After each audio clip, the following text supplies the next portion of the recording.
Primeira carta de João, capítulo 3, a partir do versículo 7. Filhinhos, não se deixe enganar por ninguém. Aquele que pratica a justiça é justo, assim como ele é justo. Aquele que pratica o pecado procede do diabo, porque o diabo vive pecando desde o princípio. Para isto se manifestou o Filho de Deus, para destruir as obras do diabo. Todo aquele que é nascido de Deus não vive na prática de pecado, porque nele permanece a semente divina. Esse não pode viver pecando, porque é nascido de Deus. Nisto são manifestos os filhos de Deus e os filhos do diabo. Todo aquele que não pratica a justiça não procede de Deus. E o mesmo vale para aquele que não ama o seu irmão. Porque a mensagem que vocês ouviram desde o princípio é esta: que nos amemos uns aos outros. Não sejamos como Caim, que era do maligno e matou o seu irmão. E por que o matou? Porque as suas obras eram más e a seu irmão eram justas. Irmãos, não se admirem se o mundo odeia vocês. Nós sabemos que já passamos da morte para a vida, porque amamos os irmãos. Quem não ama permanece na morte. Todo aquele que odeia o seu irmão é assassino. E vocês sabem que todo assassino não tem a vida eterna permanente em si. Nisso conhecemos o amor, que Cristo deu a sua vida por nós. Portanto, também nós devemos dar a nossa vida pelos irmãos. Ora, se alguém possui recursos deste mundo e vê seu irmão passar necessidade, mas fecha o coração para essa pessoa, como pode permanecer nele o amor de Deus? Filhinhos, não amemos de palavra, nem da boca para fora, mas de fato e de verdade. E nisto conheceremos que somos da verdade, bem como diante dele tranquilizaremos o nosso coração. Pois se o nosso coração nos acusar, Deus é maior do que o nosso coração e conhece todas as coisas. Amados, se o coração não nos acusar, temos confiança diante de Deus. E aquilo que pedimos dele, recebemos, porque guardamos os seus mandamentos e fazemos diante dele o que lhe é agradável.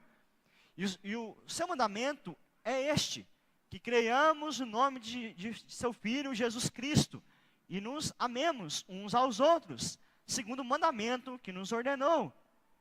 Quem guarda os seus mandamentos permanece em Deus, e Deus permanece nele. E nisto conhecemos que ele permanece em nós pelo Espírito que nos deu. Até o final do capítulo, versículo 24. Vamos orar mais uma vez? Pai Celeste, obrigado, Deus, porque podemos abrir a palavra do Senhor neste lugar. Te louvamos porque em ato de culto ao Senhor, nós nos assentamos diante de teus pés para ouvir a tua voz. A tua voz que é preciosa, Deus. A tua voz, Deus, que é poderosa para transformar vidas. Que essa palavra, mais uma vez, Deus, venha ecoar neste lugar. Nós temos atentado o nosso coração, Deus, para essa carta de João, que foi tão relevante para os seus dias, e ainda o é para nossos dias. Que assim como vidas foram transformadas pelas palavras do apóstolo naquele primeiro século, e ao longo das gerações, vidas foram transformadas por essa palavra, que hoje haja transformação também em nosso meio, Deus. Essa é a nossa oração, em nome de Cristo Jesus. Amém. Essa semana, irmãos, nós tivemos um mutirão nacional, promovido pelo Conselho Nacional de Justiça, que visou oferecer registro civil entre identidade e certidão de nascimento a pessoas que, por algum motivo, não possuíam uma identidade formal perante a nossa sociedade. O foco era a população socialmente vulnerável. E estima-se que no Brasil há 3 milhões de pessoas que não contêm um registro civil, não possuem nenhuma certidão de nascimento. E até a estimativa que eu vi hoje à tarde, do resultado dessa semana, alcançou-se o número de 100 mil pessoas. Tem muita gente ainda para ser alcançado nesse projeto, mas é interessante, porque esse registro possibilita acesso a programas sociais, por exemplo, possibilita oportunidade de emprego, a possibilidade de estudar, entre outros direitos que um cidadão registrado possui. Mas talvez, irmãos, mais do que esses benefícios, você tem um documento, ele tem um valor simbólico, porque nesse documento mostra quem você é, mostra a sua origem. Essas noções, essas verdades, elas são imensuráveis. Você saber a sua identidade é importante. Então o documento te auxilia nisso. É claro que não é só o documento que te define, mas te dá um norte de quem você é. O que João está fazendo aqui, irmãos, nessa parte da carta, e como um todo na carta, ele está escrevendo a identidade dos cristãos. Ele está mostrando quem são os cristãos, a origem deles, a personalidade deles. É isso que João faz nesta carta. Ele vai apresentar em todo o conteúdo características que identificam os filhos de Deus. Essa é a tônica de João aqui nessa carta. Ele deseja que os seus leitores avaliem o que é ser filho de Deus. Ele quer que seus leitores pensem, eu sou filho de Deus. E também ele vai desejar que eles olhem e percebam quem não é filho de Deus. Essa identidade que João coloca aqui na forma de testes é importante, irmãos. Ele faz isso porque no contexto dele havia falsos mestres, havia falsos, ou aqueles que tinham uma identidade falsa, como filhos de Deus. E estes falsos se introduziam no meio dos verdadeiros para ensinar doutrinas errôneas, doutrinas falsas, que ameaçavam a identidade verdadeira da própria igreja. Então, ele tem interesse aqui nessa carta, que aqueles que são filhos de Deus, entendam que são filhos de fato em Cristo Jesus. É por meio da obra de Cristo que se tornaram filhos. E que esses filhos agora aguardam o retorno de Cristo, mas em uma vida de santificação. A carta vai falar o tempo todo a respeito desse assunto. E aqui, mais uma vez, ele vai reforçar esta ideia. Ele mostrará que nós demonstramos que somos filhos de Deus, filhos do amor de Deus, do Deus de amor, através de algumas práticas da nossa vida, irmãos. Eu quero que nós pensemos nisso. Você vai olhar agora para a sua identidade cristã, para a sua identidade como filho de Deus, como filho do amor, e ver se bate. Ver se as informações que são dadas por João aqui, conferem com o que você tem aí, como documento espiritual. A primeira prática que João coloca aqui, é a prática da justiça. Os filhos de Deus, os filhos do amor de Deus, praticam a justiça através de boas obras. Versículo 7 diz assim: filhinhos, não se deixe enganar por ninguém. Por que o João está falando disso? Por que dá essa advertência aos seus ouvintes? É que os falsos mestres estavam tentando enganá-los. Estavam tentando iludi-los à sua identidade. Por exemplo, dizendo que a salvação não era em Cristo somente, que você poderia ter a salvação mediante um conhecimento especial, um conhecimento secreto. É o que ele chama de gnose, que é a doutrina do gnosticismo. E que, por exemplo, a conduta moral não tinha nada a ver com a sua vida de salvação. Você tivesse um conhecimento secreto, específico sobre Deus, é isso que importava. A sua identidade era essa. Você ser um conhecedor de algo místico. E obviamente, meus irmãos, a gente já viu aqui nessa carta, Este era um ensino falso. E aí João continua sobre a identidade verdadeira. Aquele que pratica a justiça é justo, assim como ele é justo. João vai dizer que filho de Deus, ou os filhos de Deus, os filhos do amor, praticam a justiça. Por quê? Porque o próprio Deus é justo. Você vai ver isso no capítulo 1, você vai ver isso no capítulo 2, João afirmando da justiça de Deus, que foi manifestada no Filho, que é Cristo. Ele é justo.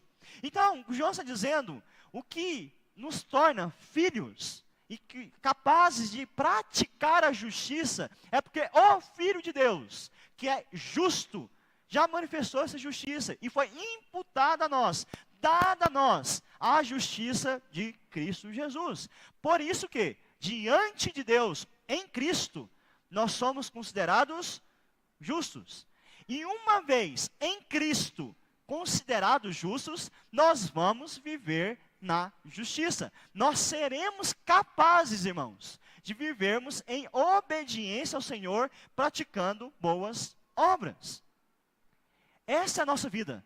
Essa é a nossa identidade como filhos de Deus.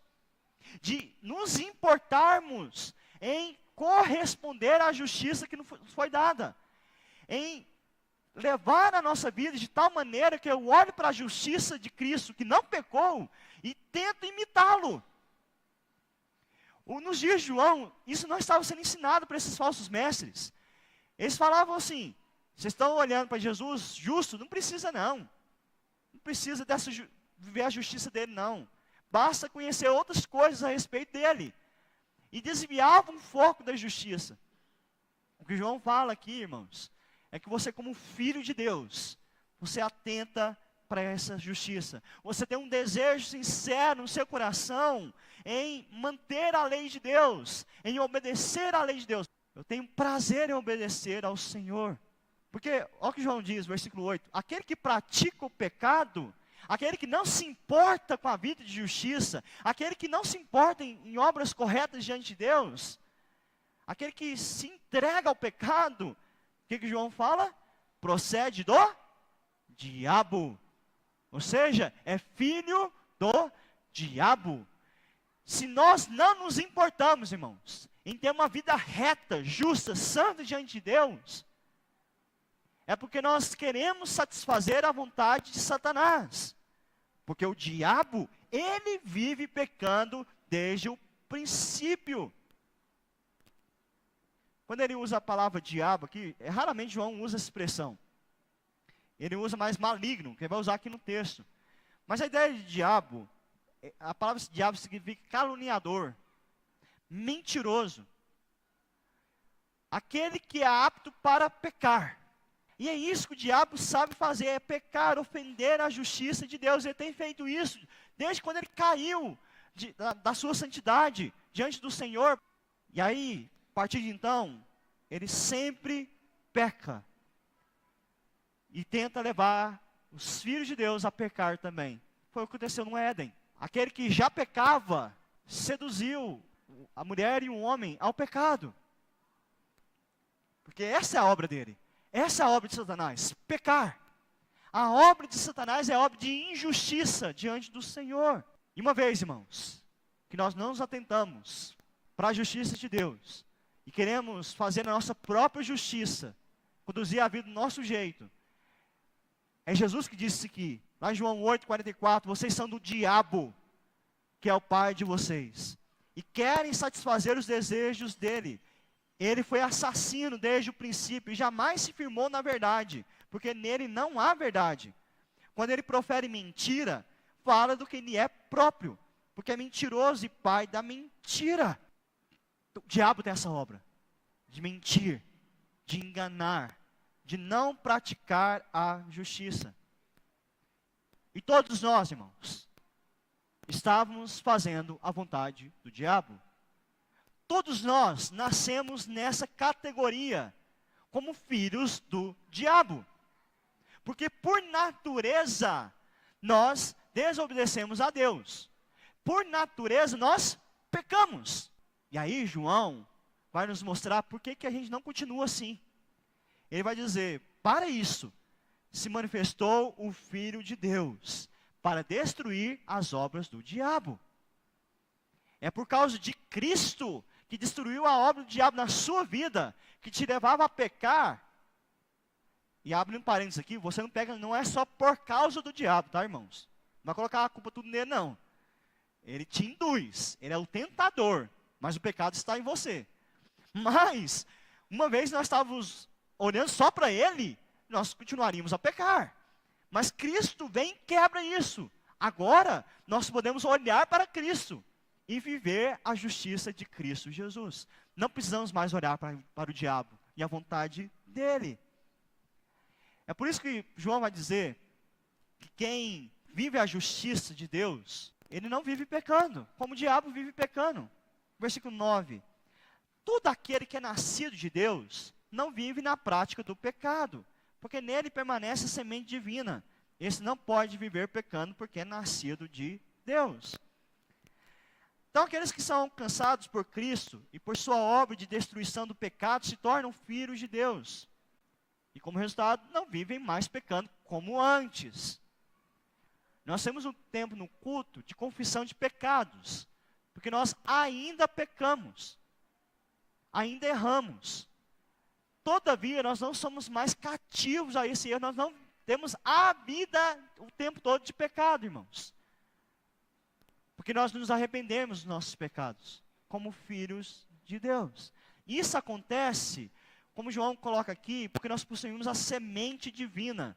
E quando ele usa a expressão semente divina, é o princípio da vida de Deus que foi implantado em nossos corações, quando fomos regenerados, quando nascemos de novo.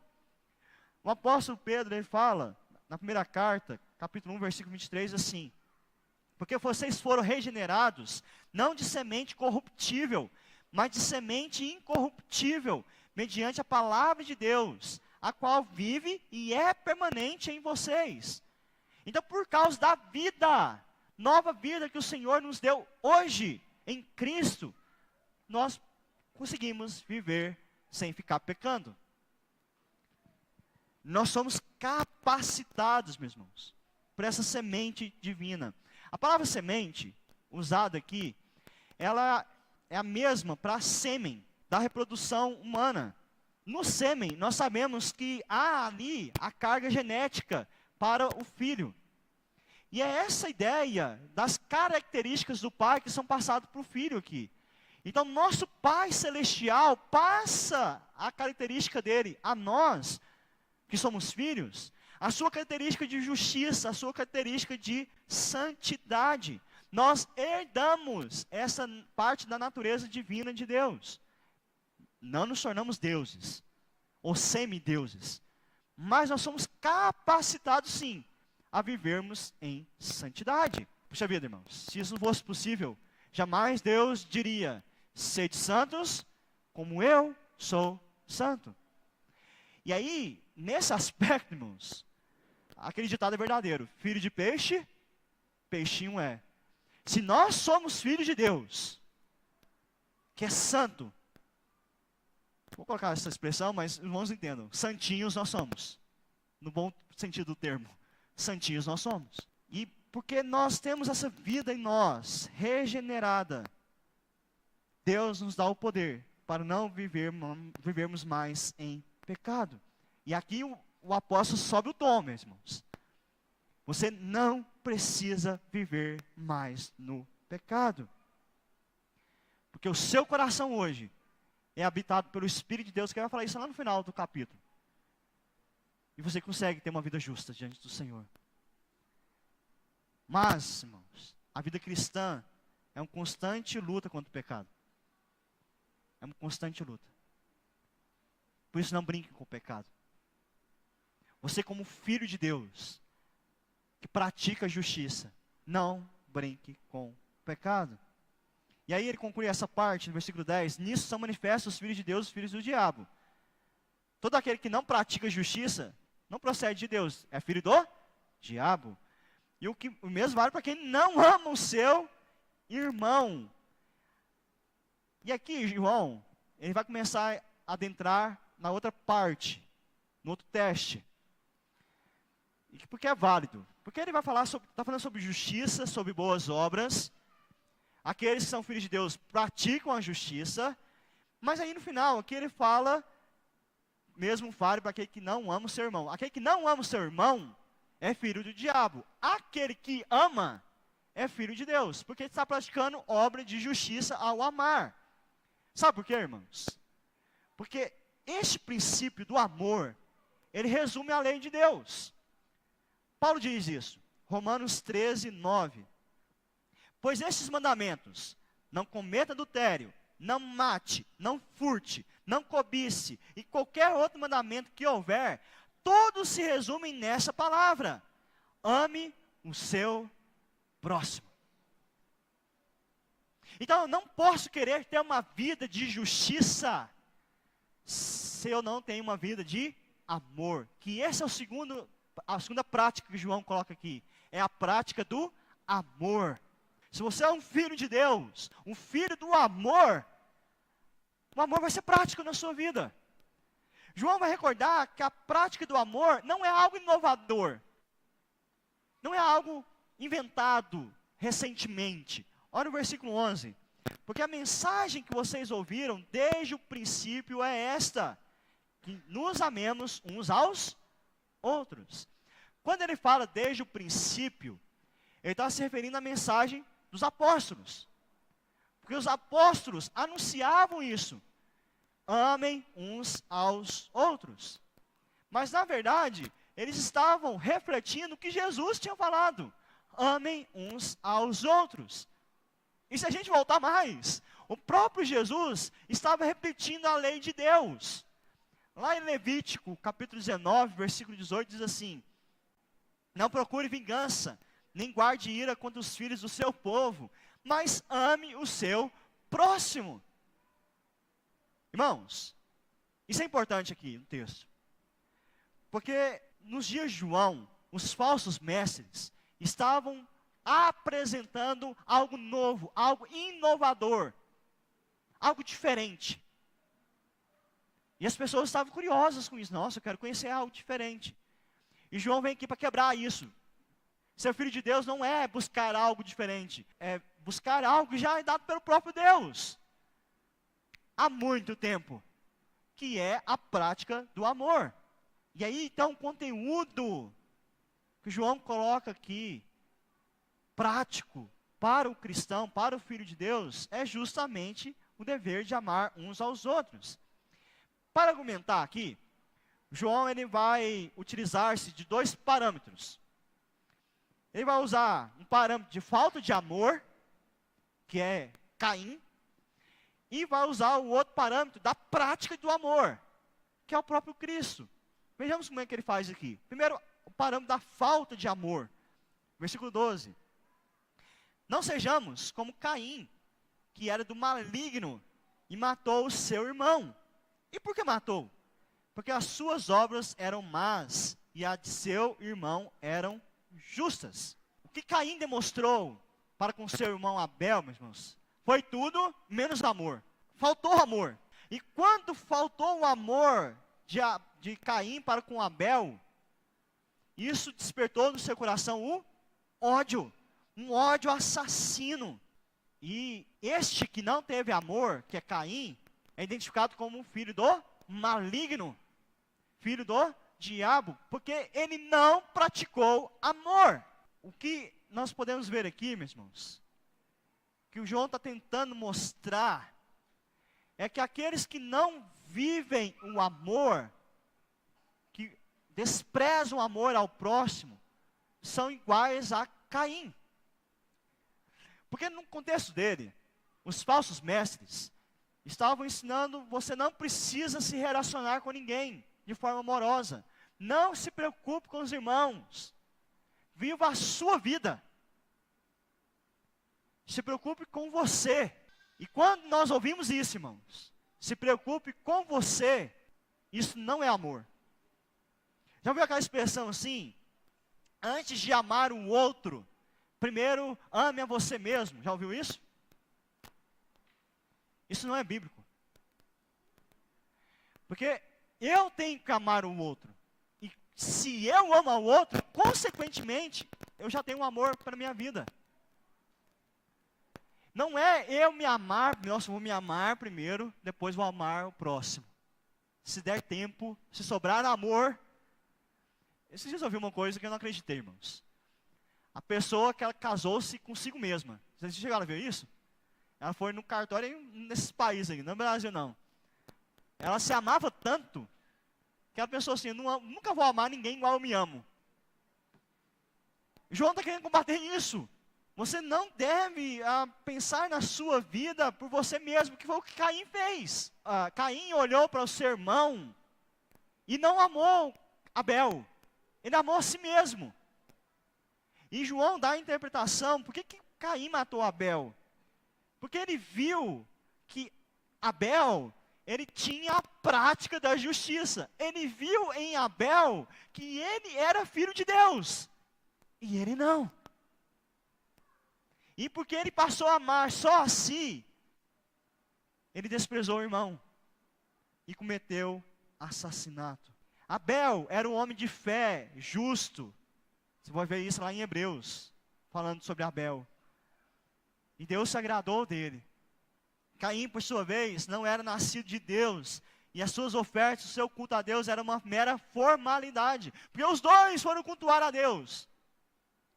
Mas um tinha a prática da justiça, de fato, tinha a prática do amor, e o outro não, meus irmãos. E Deus desprezou a religião falsa de Caim. E aí o seu ódio assassino contra o seu irmão, movido pela inveja, se desenvolveu em ira e finalmente o assassinato. A inveja, meus irmãos, nos ensina a odiar e a perseguir aquilo que nós deveríamos amar e imitar. A reação correta de Caim era olhar para o seu irmão e se arrepender. E falou, eu quero ser igual ao meu irmão, justo como ele é, amar como ele ama.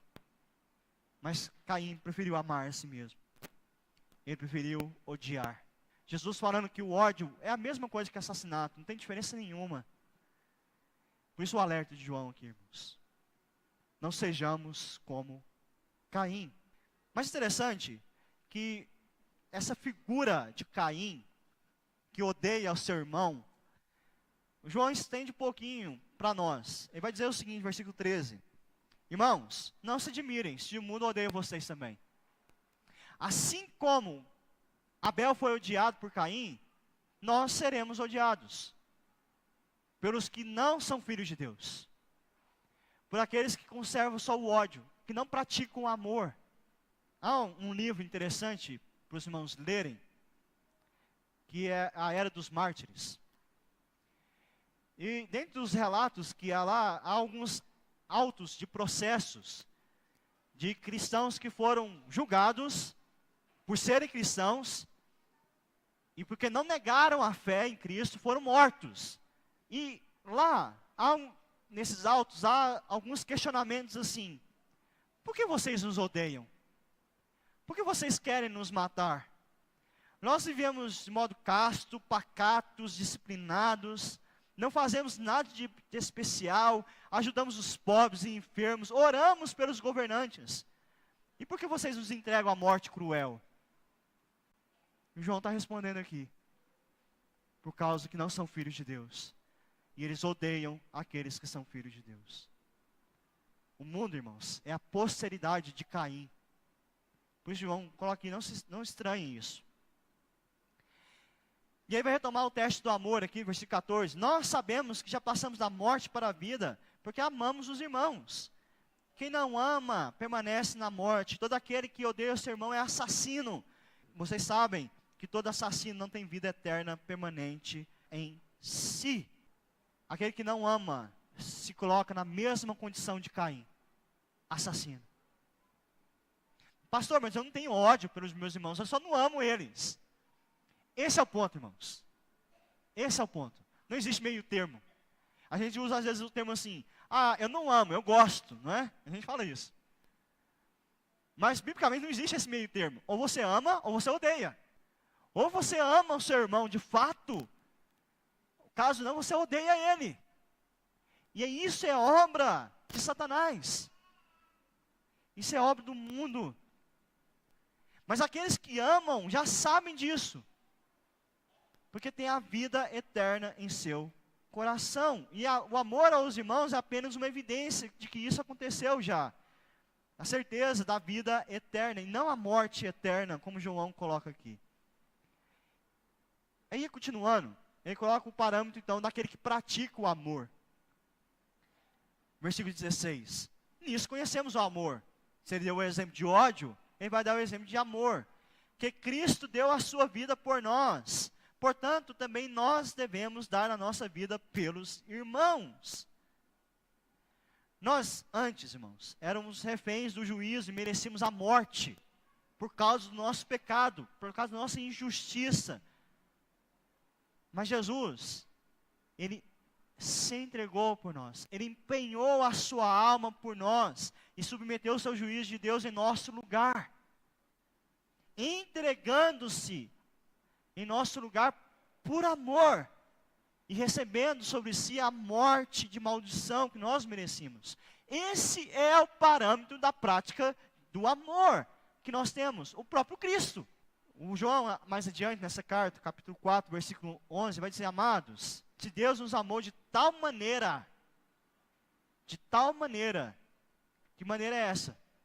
Que o seu Filho se entregou por nós. Essa é a referência. Então, devemos amar uns aos outros. O parâmetro é alto. O parâmetro, irmãos, é o parâmetro de Cristo Jesus. Se Ele foi capaz de dar a vida por nós, nós também temos que sermos capazes de dar a vida pelos nossos irmãos. Eu, sinceramente, acho isso pesado. Pela vida que a gente leva muitas vezes. A gente consegue, irmãos, nem se lembrar das pessoas durante a semana. Imagina dar a vida. Isso aqui é sério, irmãos. Isso aqui é identidade cristã. A identidade do Filho de Deus. Ele ama os seus irmãos. Ele fala assim no versículo 17: ora, se alguém possui recursos deste mundo e vê seu irmão passar necessidade, mas fecha o coração para essa pessoa, como pode permanecer nele o amor de Deus? Ele pega um exemplo simples. Se você vê uma pessoa que tem algum tipo de necessidade, e você tem recurso, você nem ajuda, que amor é esse? E você quer falar que vai dar a vida por ela? Se você não consegue ajudá-la na necessidade básica dela? Ora, preste atenção, igreja, é isso que ele está dizendo a nós, irmãos. Preste atenção. Essa prática do amor é importante. A que ponto você ama? A que ponto você sofre juntamente com seus irmãos? A que ponto que você se alegra com seus irmãos? Qual é o nosso empenho para com a vida do irmão? E existem diversas maneiras para expressarmos esse amor. Ao cuidar dos doentes, nas afetuosas saudações, até no cumprimentar o irmão, isso faz diferença. Tem uma irmã que brinca comigo quando eu fico na porta para despedir dos irmãos, e às vezes a fila fica mais agitada. Eu só pego na mão dela, nem falo o nome dela, e ela brinca comigo. Ah, o senhor nem falou meu nome hoje, não, o senhor nem prestou atenção em quem eu sou hoje. Mas é uma verdade. A gente tem que estar atento. Quem é cada irmão? O que cada irmão faz? E estar disposto a realmente cuidar de cada um. Por isso que João vai terminar nessa parte. Filhinhos, não amemos de palavra, nem da boca para fora, mas de fato e verdade. Empenhem a sua alma para com a vida do outro. Os filhos de Deus são conhecidos pelo seu amor. O próprio Jesus diz isso: nisto todos conhecerão que vocês são meus discípulos, se tiverem amor uns aos outros. Essa é a segunda prática, meus irmãos, a prática do amor. Então nós vemos a prática da justiça, a prática do amor e, por fim, a prática da confiança. A ideia da certeza do nosso coração, de que nós somos filhos de Deus. E como é que isso acontece? Versículo 19. E nisso conheceremos que somos da verdade, bem como diante dele tranquilizaremos o nosso coração. Irmãos, nós somos portadores do verdadeiro evangelho. E entendemos que temos de viver a justiça de Deus. Entendemos que temos de viver o amor uns para com os outros. Ao conversarmos com o nosso próprio coração, nós vamos buscar entender, será mesmo que eu amo o meu irmão? Isso é importante a gente parar para fazer. Você parar mesmo, será que eu amo? Quando eu tenho amado, quando eu tenho demonstrado amor, quando eu tenho demonstrado justiça. Irmãos, nós vivemos um tempo que as pessoas não param para refletir sobre a sua própria vida. As redes sociais vieram para isso. Claro, elas têm os seus benefícios. Mas as redes sociais te impedem de você pensar na sua própria vida. Sabe por quê?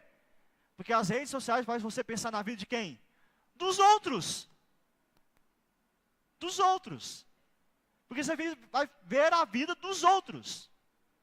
E aí quando você posta, você quer que os outros pensem na sua vida. E você mesmo não pensa na sua própria vida. Então o que o João está dizendo aqui, quer que você olhar para o seu próprio coração e verificar isso. Senhor, me ajuda a olhar aqui. Será que realmente eu sou filho de Deus e tenho demonstrado isso? Davi, ele fazia muito isso. Você olhar os salmos de Davi, ele conversa com a própria alma. Porque estás abatido, ó minha alma. Ele estava conversando com o próprio coração. E é uma prática que nós temos que ter, meus irmãos, na nossa rotina, de parar e conversarmos com o nosso próprio coração, com a nossa alma, para avaliarmos as nossas práticas. Porque ninguém vai trazer no coração a certeza que está em Cristo, caso não esteja consciente da prática do amor, da prática da justiça. Você nunca vai ter confiança se você não parar para avaliar isso. O convencimento interior que somos de Cristo, meus irmãos, emergirá ao percebermos em nosso próprio coração que amamos os nossos irmãos. Que de fato demonstramos isso. Porque, versículo 20, pois se o seu coração, o nosso coração nos acusar, se no seu coração, quando você vai fazer essa avaliação, olhar assim, você não ama ninguém, você ama só a si mesmo. Se você consegue perceber isso no seu coração, o que o João diz? Deus é maior que o nosso coração e conhece todas as coisas. Se você mesmo nota que você não ama, Deus já sabe disso há muito tempo. Então não adianta tentar enganar, meus irmãos. Os verdadeiros cristãos, então, eles vão ter a confiança do próprio Deus. Versículo 21, amados, se o coração não nos acusar, você fizer a avaliação, e você entender, eu tenho vivido o amor, apesar de ser frágil ainda, fraco, tudo bem, mas eu tenho tentado aplicar a palavra na minha vida, temos confiança em Deus. Aí você tem confiança. Então, confiar em Deus, meus irmãos, confiar na palavra, confiar que eu sou filho de Deus, não é algo meramente subjetivo. Isso é prático. Ao avaliarmos nossa vida, avaliarmos o nosso coração. Isso é uma parte da identidade do filho de Deus, ele se autoavalia nesse sentido. E mais, ele vai guardar os mandamentos do Senhor, nessa confiança. Versículo 22. E aquilo que pedimos dele, recebemos. Porque guardamos os seus mandamentos, fazemos diante dele o que lhe é agradável. Está aqui repetindo as palavras que Jesus falou para os seus discípulos, em seu discurso de despedida. E tudo quanto pedirdes em meu nome, isso farei, a fim de que o Pai seja glorificado no Filho. Se me pedis alguma coisa em meu nome, eu farei. Mas no contexto, Jesus está dizendo que vocês me amam se obedecem os meus mandamentos. Vocês são os meus amigos porque vocês obedecem os meus mandamentos. Então vocês podem rogar ao Pai, orar ao Senhor, e Ele vai ouvir vocês. E a certeza na vida de oração, meus irmãos, é a demonstração da vida de confiança no Senhor. Eu que tenho buscado a justiça, eu que tenho buscado viver o amor, eu posso me achegar a Deus em oração, com confiança que Ele me ouve. Não pelos meus méritos, mas pelos méritos de quem eu vivo dessa maneira, que é os méritos de Cristo Jesus. Por isso que, irmãos, quando nós oramos em nome de Jesus. Não um refrão da oração só para falar. É simbólica. Porque eu estou orando pelos méritos de Cristo Jesus. Por isso que nós usamos essa expressão, em nome de Jesus. Mas essa expressão só tem sentido se eu sou filho de Deus. E tem essa confiança diante dele, vivendo em obediência, guardando a sua palavra. Guardando o seu mandamento. E aí João resume esse mandamento. Versículo 23. E o seu mandamento é este: que creiamos no nome de seu Filho, de Jesus Cristo. Vai, pastor, ele vai continuar aqui, não vai? E nos amemos uns aos outros, segundo o mandamento que nos ordenou. Então não é 2 mandamentos? Na verdade não, irmãos. É um só. Porque se você ama a Jesus, consequentemente, você vai amar o próximo. Se você crê que Ele é o Filho de Deus, o seu Salvador, você vai amar o próximo. Essa é a confiança que nós temos. Eu creio que Jesus é o Cristo. Então eu amo o meu irmão. E aí ele chega à seguinte conclusão: quem guarda os seus mandamentos permanece em Deus, e Deus permanece nele. E nisso conhecemos que Ele permanece em nós, pelo Espírito que nos deu. Aqueles que guardam a palavra de Deus em seu coração, experimentam o habitar do próprio Deus, irmãos, por meio do Espírito Santo, como João coloca aqui, que nos dá essa convicção interior, nos dá essa certeza que nós somos filhos. Nós lemos o texto de Romanos 8:16, o próprio Espírito confirma ao nosso espírito que somos filhos de Deus. E João, mais adiante, no capítulo 4, versículo 13, ele diz: nisso conhecemos que permanecemos nele, e ele permanece em nós, pelo fato de nos ter dado o seu Espírito. Por isso podemos praticar a confiança, meus irmãos, avaliando o nosso coração, obedecendo o mandamento do Senhor, e convictos da habitação do Espírito Santo em nossas vidas, que nos proporciona viver tudo isso. Concluindo, se a gente pudesse pegar um versículo para resumir tudo que nós conversamos aqui, não vai ser aqui em João, vai ser em Miqueias. Nós lemos na liturgia. Lembra que nós lemos que havia o questionamento: como nos apresentaremos ao Senhor? Como podemos cultuá-lo? Talvez a gente podia colocar lá: como saberemos se nós somos filhos de Deus? E aí Miqueias responde, Miqueias 6:8. Ele te declarou, ó homem, o que é bom e o que o Senhor pede de ti: que pratiques a justiça, ames a misericórdia e andes humildemente com teu Senhor, confiantemente diante do Senhor. É exatamente isso, meus irmãos, que é a nossa identidade. Essas são as nossas práticas conforme a identidade de filho de Deus, filhos do amor. E nós só somos filhos do amor de Deus por meio de Cristo Jesus. Aqueles que creem em Cristo são feitos filhos de Deus. Porque, irmãos, Ele é o Filho unigênito que praticou a justiça perfeita através de excelentes obras e sem pecado algum. Ele é o Filho eterno do Pai, que praticou o amor sacrificial, quando nós ainda éramos estranhos, éramos inimigos de fato de Deus. Porque Ele é o Filho amado, que praticou a confiança no Pai, ao se submeter à missão de resgatador dos eleitos de Deus, dos filhos de Deus. Por isso, nós somos feitos filhos do amor, pela cruz do nosso Redentor. Nós somos feitos filhos do amor pela ressurreição do nosso Senhor. Somos agora, irmãos, de fato, famílias do Senhor. E viveremos para sempre com eles, com essa identidade.